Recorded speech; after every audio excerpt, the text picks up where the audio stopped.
Welcome back again, students, with the topic of weather and climate. So, in the previous class, I taught you about weather. In this class, we will know about climate.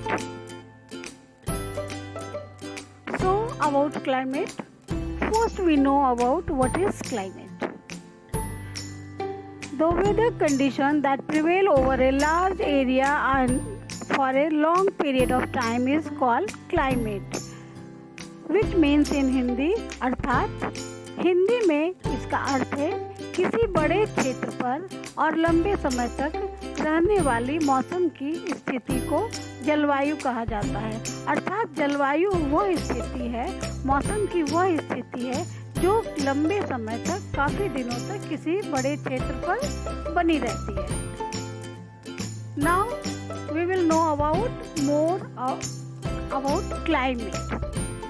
The climate of a place remains more or less the same year after year. It means climate जो है वो काफ़ी दिनों तक sustain करता है एक ही जगह पर ईयर आफ्टर ईयर, मतलब सालों साल तक एक ही जैसा मौसम रहता है, उसे क्लाइमेट कहते हैं।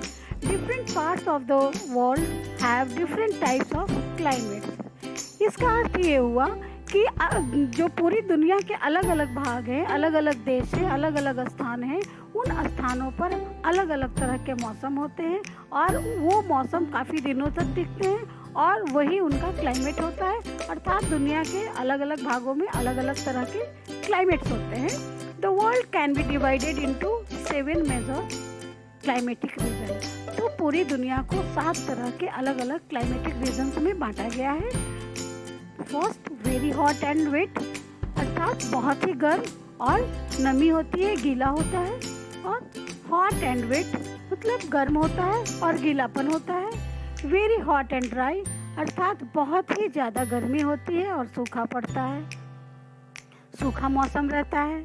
कोल्ड एंड ड्राई, अर्थात बहुत ही ज़्यादा ठंडी पड़ती है और बहुत ही ज़्यादा ठंड होती है वहाँ, और वहाँ का मौसम ड्राई होता है, सूखा होता है। वार्म एंड वेट मतलब गर्म होता है और नमी बनी रहती है।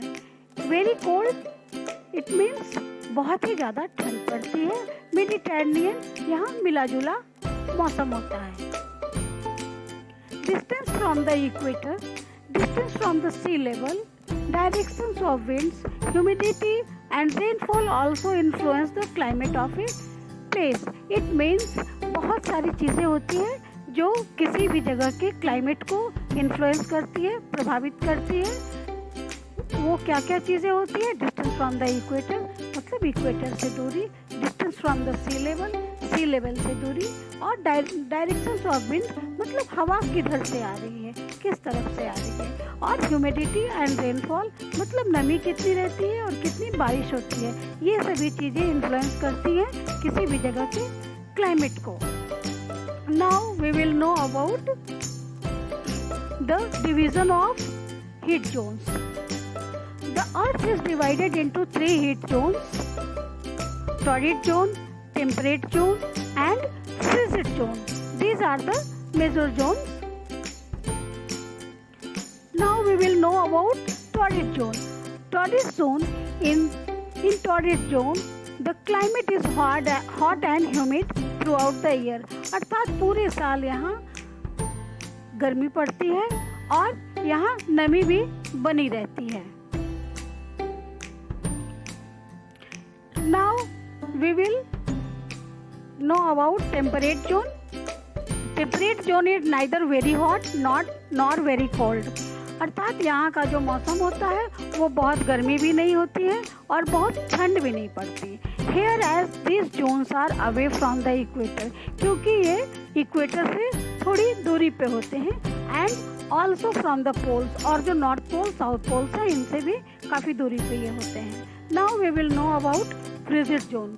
Frigid zone receives slanting rays of sun. यहाँ पे बहुत ही कम गर्मी पड़ती है क्योंकि यहाँ बहुत ठंड होती है और सूरज की जो किरणें हैं वो बहुत दूर होती हैं यहाँ से।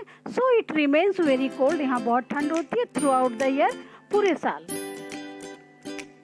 So we see that climate depends upon many factors as distance from the equator, height, distance and direction of sea level from which the winds blow, humidity and rainfall।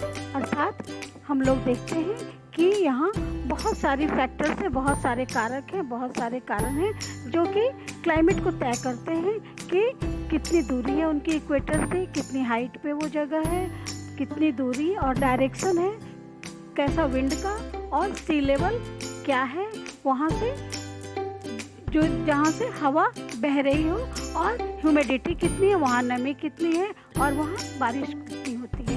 ये सभी चीज़ें तय करती हैं कि वहाँ का क्लाइमेट कैसा होगा। So please like this video and subscribe to my channel.